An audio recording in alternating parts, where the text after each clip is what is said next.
Paradox Interactive closes Tectonic Studio the same week it cancels its first game, Life by You. Earlier this week, um, Paradox Interactive announced it was canceling Life by You, a simulation game meant to rival Sims in development at Paradox Tectonic. With Rod Humble as lead designer on The Sims 2 and The Sims 3 leading Tectonic, fans were hopeful about Life by You, which was set to launch into early access earlier this month before an indefinite delay. The early access launch never happened, as Life by You was subsequently canceled, and now in the same week, Paradox Interactive has announced it is closing Tectonic, as reported by Game Developer. This is difficult and drastic news for our colleagues at Tectonic who have worked hard on Life by You's early access release, Paradox Interactive CEO Frederick Wester writes in press release. Sadly, with the cancellation of their solo project, we have to take the tough decision to close down the studio. We are deeply grateful for that hard work in trying to take Paradox into a new genre. As previously noted, this studio closure is happening shortly after Paradox Interactive canceled development on Life by You. Wester said at the time, "For a long time we've had hopes for Life by You and the game potential we saw in it, but it is now clear that the game will not be able to meet our expectations. A version that we'd be satisfied with is too far away, and therefore we are taking the difficult decision to cancel the release." In the span of days, Life by You was canceled and the studio behind it, Tectonic, closed. This is another blow to an industry bleeding developers and studios left and right, and Tectonic's closure joins an ever growing list of disheartening closures and layoffs in 2024. Earlier this month, Dead by Daylight developer Behavior Inactive laid off 95 employees.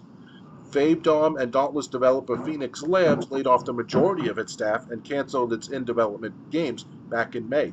And that same week, Square Enix announced it will begin layoffs as part of structural reforms.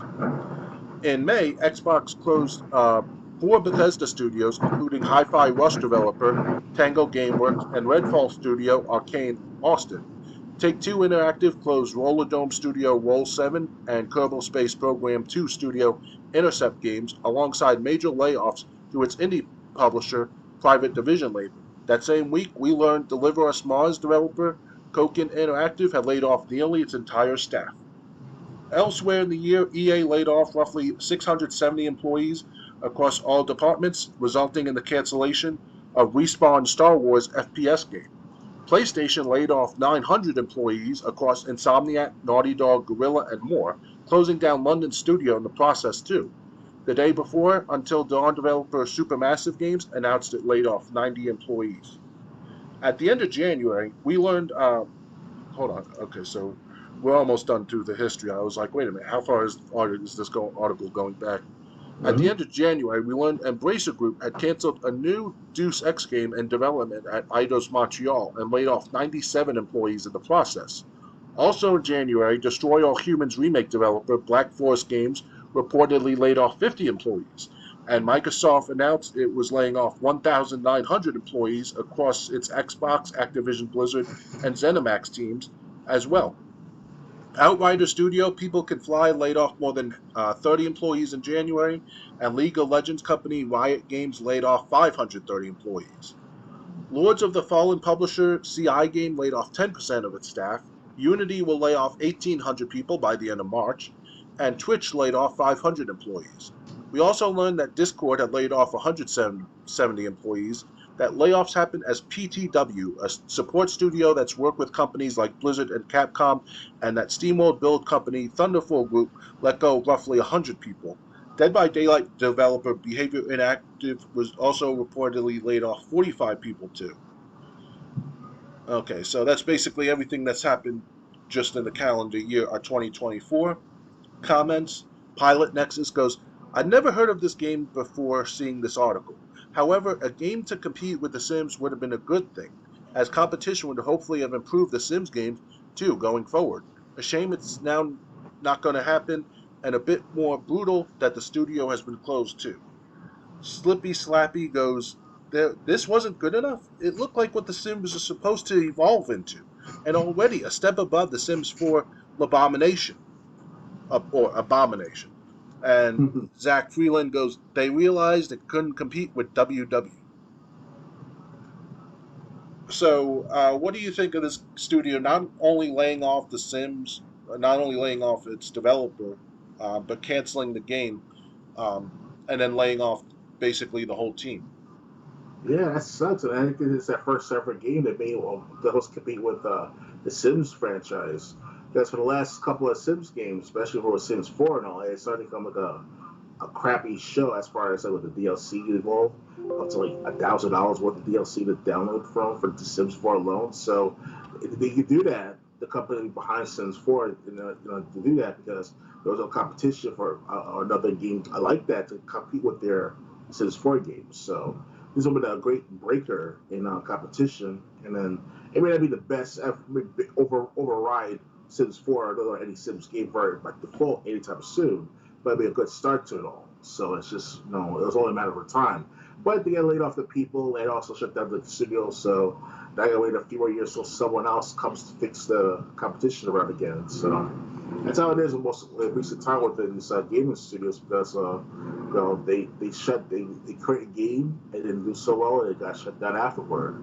It's a horrible cycle in now lasts at least 10 years now. So Yeah.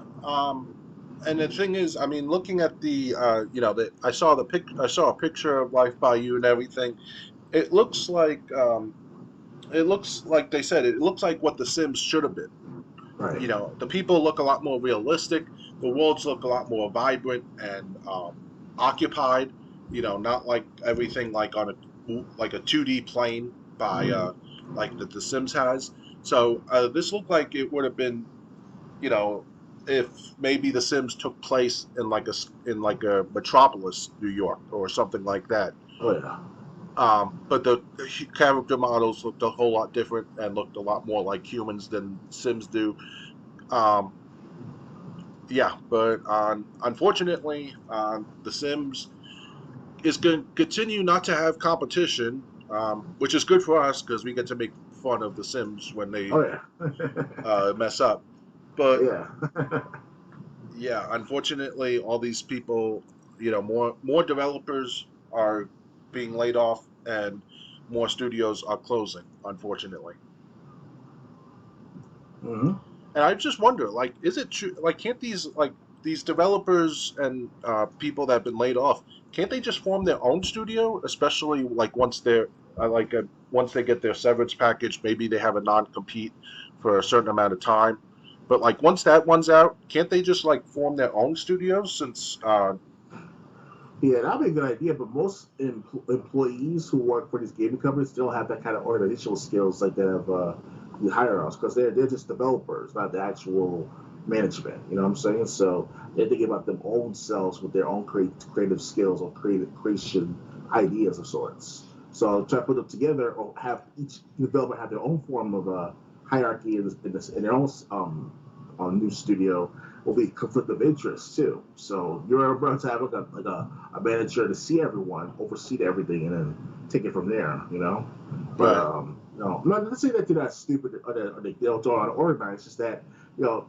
This is based on my experience of working in the workplace, obviously in the office field. Like you don't want to be like have your coworker be the manager of a certain company right away because that'll cause a little jealousy and perhaps envy and plus competition within the negative competition within the office in the office itself. In my opinion, that is. So I rather have someone on the outside like managing everything, than to have someone within my group of coworkers that just like to screw things up for the sake of their own benefit. You know what I'm saying? but That's how I yeah, look but at it. you would think, I mean, it's if one studio lays off like 45 people, it's sad, but that's nothing. But with like the thousands of people being laid off, you would think they could at least, do like an indie, like a single A game or indie game, just with a team of a few people, and then a few more people could do a different indie game, and maybe they would merge together, maybe they would stay, very skeletal teams, but either way, you would think maybe they could, do that to land back on their feet. Because I mean, with layoffs happening the way they are in the game studios, it doesn't look like this is going to stop anytime soon. Oh yeah, it's a never-ending cycle. There are some situations where there are some workers come together from previous studios or from like former studios, and they make their own gaming studios. Obviously, like that, for example, with 343 Industries and Halo and all, because Bungie used to be the head honchos by creating Halo games, and obviously after when Bungie sold rights to Microsoft Studios, the 343 was made. And then, yes, at first it would look good at first on paper for starting their own studios to oversee Halo. But over the years, that's how to become more conflict of interest and creative, conflicts and going on in the Halo projects and all. And then one leads to another. The FIFA 3 is like a skeleton of itself. It sucks. That's how I look at it. Yeah, Because now Halo today, today's Halo is not the Halo that we grew up on 20 years ago. So. yeah. So I mean, it sucks, because you always wonder what could have been if this game had gotten released and people had, if it had hit store shelves or at least online marketplaces, how well would this game have done, basically. Yeah, it's only a matter of time too if that's the case. But it comes down to the crunch, what do they call it, the crunch method, and situations, and overworking, and unionization of these workers. So it's like a shit show in the long term. If you're not careful how well you deal with the unionization of the workers in these game industries, let alone any entertainment industry. So it's long term, not meant to be. I guess not. So. Yeah. So unfortunately, um, hopefully these people that got laid off from the studio can find work. Oh Um, yeah.